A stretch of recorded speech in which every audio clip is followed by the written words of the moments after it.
Pengertian CAPM, model penetapan harga aset modal atau capital asset pricing model atau CAPM adalah alat yang digunakan oleh investor, analisis anggaran keuangan, dan ekonom untuk mempelajari hubungan antara market return yang diharapkan dan investasi resikonya.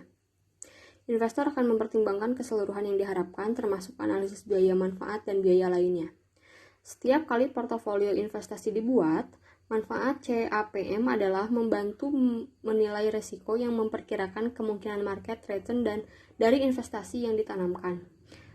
Kemudian di sini ada rumus CAPM. Menurut teori CAPM, tingkat pendapatan yang diharapkan dari suatu sekuritas dapat dihitung dengan menggunakan rumus sebagai berikut, yaitu ekspektasi return sama dengan cost of equity sama dengan RF ditambah F dikali RM dikurangi RF, di mana ERI adalah tingkat pendapatan yang diharapkan dari sekuritas, I yang mengandung resiko, RF adalah tingkat pendapatan bebas resiko, ERM adalah tingkat pendapatan yang diharapkan dari portofolio pasar.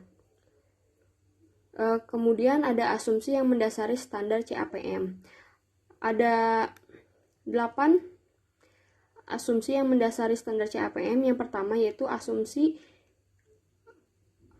tidak adanya biaya transaksi. Jika ada biaya transaksi, maka pengembalian dari aset lainnya bisa menjadi fungsi dari apakah investor memilikinya sebelum periode pengambilan keputusan.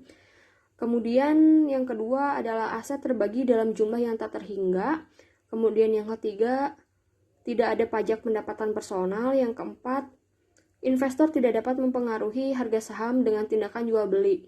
Ini sejalan dengan asumsi persaingan sempurna. Yang kelima adalah investor diharapkan untuk membuat keputusan hanya dari segi expected value dan standar deviasi dari return atau atas portofolio mereka. Yang keenam yaitu short sell tidak terbatas diizinkan. Investor dapat menjual cepat sejumlah lembar saham.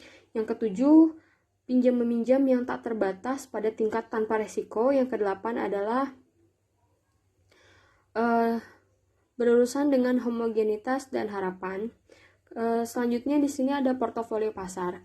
Portofolio pasar adalah portofolio yang berisi dengan semua aktiva yang ada di pasar. Semua investor diasumsikan akan melakukan investasi di portofolio yang sama, yaitu portofolio pasar. Asumsi ini berlaku karena asumsi-asumsi di CAPM, yaitu semua investor menggunakan analisis yang sama, yaitu metode Markowitz. Karena portofolio pasar menggunakan semua aktiva beresiko, maka portofolio pasar ini merupakan portofolio dengan diversifikasi yang sempurna.